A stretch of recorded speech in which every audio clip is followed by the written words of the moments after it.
Ayun, isang mainit na umaga sa ating lahat mga mahal kong televiewers. Ito isang LG na 32 inch ang ginagawa po natin, at ang issue po ay ayaw mag-on ang unit. Smart TV na po ito mga kaibigan. Ayan ang LAN. So gusto po natin ay bahagi po ang issue na ganito, o kahit paano ay magkaroon po tayo ng idea, baka sakali ganito ang mga TV nyo sa bahay, mga kaibigan. Pero lahat po ng vlog natin, lahat ng video po natin ay hindi po natin sinasabi na applicable sa lahat ng oras. Ika nga po natin, not applicable at all times, mga kaibigan. Plugin natin upang malaman ang kanyang status, mga kaibigan. Ito, here we go. Kita nyo po, nag-red, pwede po tayong gumamit ng remote. LG, particular po sa ganitong unit ng LG. Ayan na, pindutin natin ang remote. Ibig sabihin may response, mga kaibigan, at ayaw lang tumuloy. Alright. Ano ang problema pagka ganun? Ito pong vlog natin ay base sa ating experience, mga kaibigan, at tinest na po natin na palitan ng buong board at gumana.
Wala dito ang problema, kundi dito, mga kaibigan, mainboard ang problema.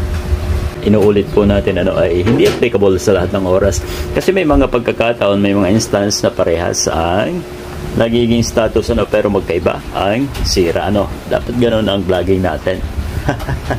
Alright, huwag natin i-assume lahat mga kaibigan. At yun nga, kung halimbawa meron kayo sa bahay na ganito, ganitong unit LG na 32 inch, mga kaibigan, yan po ang isa sa malamang nasira. May standby po tayo. Ayan, okay, kita nyo naman pag kahit i-manual po natin yan, mga kaibigan. Alright, so ayaw niya bumabalik doon sa dati niyang status, mga kaibigan. Wala po ibang sira dito sa ating vlog na ito, kundi ito, mainboard. Magkano nga ba ang mainboard? Nakapagtanong po tayo, 1.2 hanggang 1.8 po yan, yung smart na ito, mga kaibigan. Pwede nang palitan, siyempre kaysa bibili po tayo ulit ng panibago, ay dito na po tayo, siyempre, mga kaibigan. Okay, so sana po ay may napulot po tayong idea sa ating munting vlog na ito, mga kaibigan. Gaya po ng sinasabi natin lagi, na ang ating mga vlog, ang ating video, parehas man po ang status sa inyong unit once na yung sinasabi natin ay napalitan nyo or nabilhan nyo ng bago, hindi pa rin gumana. Ibig sabihin lamang po, hindi yun ang problema. So kailangan ng proper checking ng ating mga butihing technician upang ito ay ma-address ng maayos, mga kaibigan. Okay. So, ganyan na lang ang ating vlog. Maraming salamat po sa inyo lahat, mga kaibigan.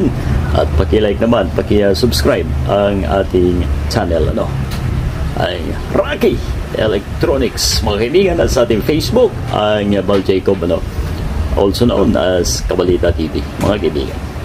Right? Thank you so much po sa inyong lahat. And muli, ang inyong lingkod ay nag-iwan po sa inyo ng mga katagang give a man a fish and you feed him for a day. Teach him how to fish and you feed him for a lifetime, mga kaibigan. Karunungan po ang ituro natin, mga kaibigan.